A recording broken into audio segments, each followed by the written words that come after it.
querer e o efetuar não está sobre as nossas mãos. O querer e o efetuar está sobre as mãos de Deus. E a gente só consegue ter essa vontade de querer efetuar mediante a ação do Espírito Santo na nossa vida. A sequência dos céus abertos, Jesus, ele tem a humildade e um coração aberto. Humildade no ponto que ele se identifica conosco, ele tem um compromisso com Deus, e a atitude dele, que muitas vezes nós pecamos. Ele tem oração constante, ele é disposto a ouvir e obedecer. Irmãos, é muito interessante isso daqui. Se até Jesus, ele estava disponível à oração, a ouvir e a obedecer, eu pergunto de vocês, quem somos nós para não querer fazer o mesmo? E muitas vezes a gente faz. Todos os dias. A gente fala assim, hoje eu não vou pecar com tal coisa. Daqui a pouco a gente já está lá pecando de novo. Mas isso é o quê? Vigiar e orar.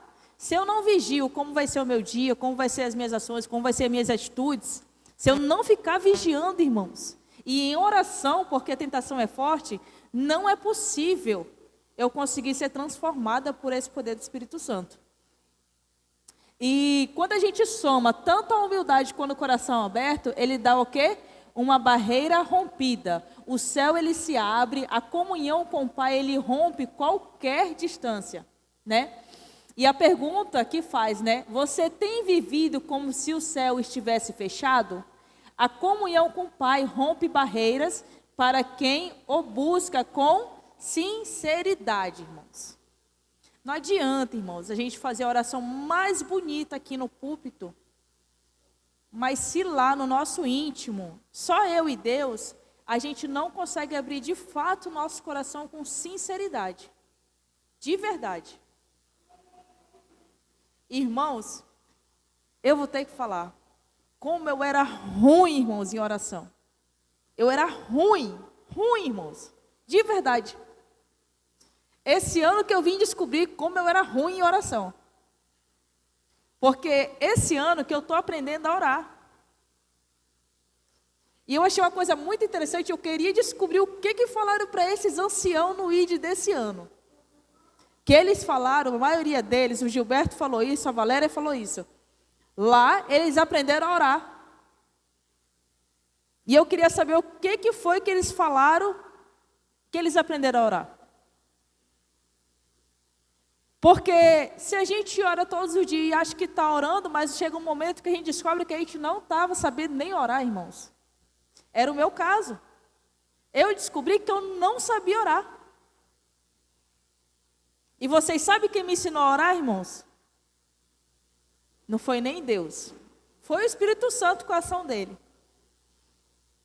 Mas foi eu vendo a minha amiga em luto orar para que Deus tirasse a dor do coração dela. Foi ela lá no velório da filha dela, ela orando, irmãos, que eu vim entender o que de fato era oração, de verdade. E aí eu estou aprendendo a cada dia mais sobre oração. Hoje eu entendo o que é intercessão, irmãos, coisa que eu já estou com 8 anos nessa igreja e ainda não sabia direito, de verdade. O Espírito Santo desceu sobre ele em forma corpórea, como pomba. A descida não foi apenas simbólica, mas real. O Espírito vem sobre quem está disposto a se esvaziar. Rendição gera unção. Corações orgulhosos não têm espaço para o Espírito Santo descer. Não adianta, irmãos. Se eu tenho o coração fechado, não é a aparência que eu faço aqui na igreja que vai fazer com que o Espírito Santo desça sobre mim. Não vai ser isso. Eu tenho que, de fato, estar disposto a ser transformado. E eu queria que vocês prestassem atenção numa coisa que é bem importante, tá, irmãos? Uma coisa que, infelizmente, por muito tempo de igreja, a gente acaba caindo. é achar que porque eu já tenho 5, 10, 15, 20 anos dentro de igreja, eu já sei muita coisa. Cada dia, irmãos, que eu vou estudando mais, eu vou entendendo que eu ainda sou um bebê. Cada dia que eu vou estudando mais, eu vou entendendo que eu ainda estou no leite. Eu ainda não estou comendo coisa sólida. E esse é o maior problema de nós que já tem 15, 20, 30 anos dentro da igreja. É achar que eu já sei de tudo dentro da igreja. É eu achar que eu já estou no alto nível de intimidade com Deus. É achar que eu já sei orar o suficiente. É achar que todas as lições da escola de sabatina, eu já passei. Isso daí está repetindo já. Quem é esse pregador que vai pregar hoje, sendo que eu já tenho não sei quantos anos de igreja, já ouvi não sei quantas pregações? Sei muito mais do que ele. Ou seja, o Espírito Santo ele não entra, gente, em corações orgulhosos, irmãos. Ele não entra de forma alguma. E eu queria que vocês lessem aqui comigo, lá em Lucas, capítulo 4, do versículo 1, ele vai dizer assim: Jesus, cheio do Espírito Santo, voltou do Jordão e foi guiado pelo mesmo Espírito. Lá em Lucas 4:14, no mesmo capítulo, só que versículo 14, vai dizer: então Jesus, no poder do Espírito, regressou para a Galileia. E aí, continuando no versículo 18, ele vai dizer: o Espírito do Senhor está sobre mim, pelo que me ungiu. Ou seja, nesses 3 versículos, ele vai pontuar 3 coisas muito interessantes. Jesus, mesmo sendo filho de Deus, ele põe na disposição de ele ser guiado por Deus. E ele vai dizer também que ele só consegue regressar porque ele tem o poder do Espírito Santo. E ele vai dizer que só através da unção do Espírito Santo é que ele vai conseguir evangelizar. Ou seja, se até Cristo precisava do poder do Espírito Santo, será que eu e vocês não precisam do Espírito Santo? Irmãos, a nossa alma está clamando, pedindo socorro pelo Espírito Santo. Essa é a realidade da vida cristã hoje. Vou passar aqui. E ele vai falar assim, né? Tu és meu filho amado, em ti me agrado. Jesus ainda não tinha realizado milagres, pregado ou curado. No entanto, ele já era amado. O amor do Pai nunca é uma recompensa pelo seu esforço. É o ponto de partida da sua vida. Isso daqui que eu queria mostrar para vocês, que é bem interessante. Como é que o mundo funciona, irmãos? O mundo, ele vai falar assim, ó. Você tem que ter performance. O que é performance no literal hoje, na verdade? Trabalhar, trabalhar, trabalhar e trabalhar. Essa é a realidade das coisas, né? E ele vai dizer também que para você ser aprovado, você tem que buscar uma validação externa. Traduzindo, irmãos, vocês já fizeram alguma coisa para agradar o outro? Já? Você já fez alguma coisa para agradar o outro? Vocês já fizeram alguma coisa para agradar o outro, mas você não estava sendo agradado? Já? O que é isso? É você buscando a validação do outro. Ou seja, eu vou fazer para que o outro goste mais de mim. Eu vou fazer para que o outro ache que eu sou legal. Eu vou fazer para poder ver se eu conquisto aquela amizade. E aí, ele vai dizer que a nossa identidade ali no mundo é condicional. Ou seja, se eu tenho sucesso, né? Se eu tenho sucesso, o sucesso me define. Outro dia eu estava assistindo um vídeo no YouTube bem interessante de umas mulheres, acho que da Assembleia, alguma coisa assim, né? E a entrevistadora perguntou dela bem assim, da Camila Barros: quem é você? Defina você para mim. E ela falou, eu sou pastora. Ela, não, eu quero saber quem é você, não o que você faz, né? Ou seja, o mundo hoje, ele pede uma definição não de quem você de fato é. Ele pede uma definição do o que de fato você faz. Irmãos, hoje, um pedreiro, um instalador de central de ar, um pintor, um motorista, no Brasil, não tem valor nenhum na sociedade. Se um empresário e um motorista entrar no mesmo banco, quem vocês acham que vai atender primeiro? O empresário. Eles vão atender primeiro o empresário. E nos Estados Unidos, como é que funciona?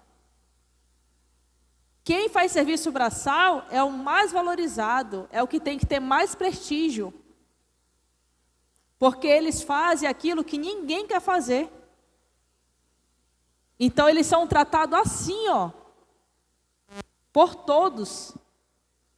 A mulher do meu primo trabalha na Austrália de serviços gerais, né? Faz diária. Ela falou que em todas as casas que ela trabalha ao longo do ano, quando chegou no final do ano, ela trabalha em 5 casas. Todas as patroas dela deixavam sobre a mesa, antes de ela ir embora, um envelope com 600, 500 dólares. E dentro uma cartinha agradecendo porque ela cuidava da casa dela. Você já pensou? E aqui no Brasil, o que uma diarista significa? Nada, irmãos. Vamos ser bem real, uma diarista, nada. Olha, eu trabalhei lá no CPA, que é o centro administrativo ali da Farquhar, na limpeza lá. Tem o elevador que é dos serviços e o elevador que vai o pessoal, né? Normal. No dia que o elevador do serviço estava quebrado, que eu fui descer com lixo no elevador do pessoal, as pessoas estavam afastadas, não era nem do lixo, era de mim. De verdade. Porque nós não somos nada. Ou seja, o mundo, o importante para ele é que você trabalhe muito, que você agrade a eles e que você tenha uma profissão de valor. Porque se você não tiver nada disso, você não é ninguém. Essa é a realidade. E aí Deus, ele vem falar o seguinte, olha, quem é você? Eu sou um filho amado de Deus. Nós temos a honra de falar isso. Eu sou o filho amado de Deus. E ele vai dizer que a nossa aprovação, ela não é condicional, ela é incondicional. Ou seja, eu não faço mais nada para agradar ninguém. Porque o Pai, ele já se agrada de mim. Errado como eu for, ruim como eu for, do jeito que eu for, Deus, ele já me ama. Eu não preciso provar para ninguém ter que me amar. E por último, ele vai dizer que a performance é capacitada. Ou seja, eu sou uma filha amada de Deus, ele me ama independente do que eu faço. Mas a partir do momento que eu trabalhar mais para Ele, eu vou ser ainda mais aperfeiçoada nesse amor. O Espírito Santo vai estar trabalhando ainda mais na minha vida. E aí justamente vem, a afirmação, tu és o meu filho, a afeição, você é amado e a aprovação, em ti eu me agrado. Ou seja, a gente pertence ao reino de Deus, a gente é querido e desejado por Deus e nós somos aceitos por Deus porque Ele se alegra conosco. E para finalizar, o recomeço, O mesmo céu que se abre quando você se entrega, o mesmo Espírito Santo desce quando você se rende. A mesma voz ecoa para confirmar quem você é. E a pergunta que fica para todos nós é: A gente está pronto para ouvir essa voz? E eu queria desafiar vocês, irmãos, a fazer algo que é muito interessante. Por que a gente só tende a fazer o que é errado e não querer fazer o que é certo? Porque a gente não está ligado de fato em Deus. Irmãos, vocês podem fazer esse teste. Vocês pegarem uma semana, só uma semana, e falar assim: essa semana eu vou me dedicar a Deus. Eu vou orar pela manhã.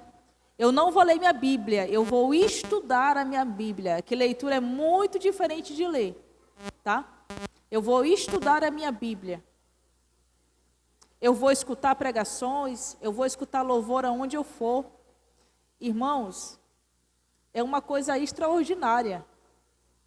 A gente não sente vontade, irmãos, de fazer as besteiras desse mundo. É uma coisa impressionante. E parece que quanto mais você se aprofunda, mais vontade e anseio você tem para querer se aprofundar naquilo ali. Mas existe ao contrário também. Se você falhar um dia, no outro você vai falhar de novo, no outro você vai falhar de novo, e no outro você vai falhar de novo. E as vontades da carne vão voltar novamente. Então, que o Espírito Santo ele possa realmente, irmãos, inundar o nosso coração, que a gente possa estar disposto e submissos à ação do Espírito Santo sobre a nossa vida. Porque somente quando a gente for cheio desse Espírito, realmente, irmãos, a gente vai conseguir fazer a vontade de Deus, a gente vai orar mais, a gente vai obedecer mais, a gente vai estar mais disposto a servir também na obra dele. Amém? Vamos ficar de pé e vamos cantar. Qual é o hino mesmo, Cássio, que eu não lembro? Santo Espírito, né?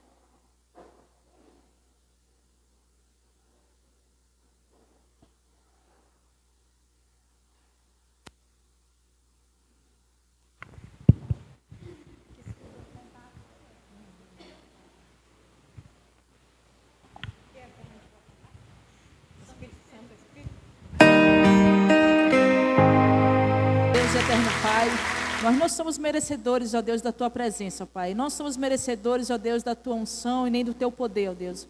Mas te pedimos, ó Deus, por misericórdia a Ti, Senhor, que Teu Santo Espírito venha sobre as nossas vidas, ó Deus. Venha nos poderar, Senhor Jesus, sobre a Tua presença, Pai. Venha nos permitir a cada dia estar mais em comunhão com o Senhor, Senhor Jesus. Te pedimos, ó Deus, que a nossa vida venha a ser transformada, venha a ser moldada e venha a ser forjada, Senhor Jesus, pelo Teu doce Espírito, ó Deus. Te pedimos, ó Pai, que a gente venha a ser cada dia mais, Senhor Jesus, transformado por esse poder. Que a gente possa ser testemunha, Senhor Jesus, do Teu poder sobre as nossas vidas, ó Deus. Planta em nós o Teu caráter, ó Deus. Transforma a nossa personalidade, ó Deus. Transforma, Senhor Jesus, muitas vezes as nossas vontades, ó Pai. E que a gente possa ser humildes, ó Deus, para permitir que Tu possas agir na nossa vida, Pai. Pedimos perdão pelos nossos pecados, pedimos que o Senhor continue nos abençoando no decorrer dessa semana que ainda se segue. Esteja com cada família dessa igreja, esteja com cada irmão aqui, Senhor Jesus. E que a cada dia, Senhor Jesus, a gente venha ter a vontade e o desejo de se aproximar mais de Ti, buscando a Tua palavra, buscando um momento de oração contigo e de comunhão em nossos lares, Pai. É isso que nós te pedimos, em nome do Pai, do Filho e do Espírito Santo. Amém.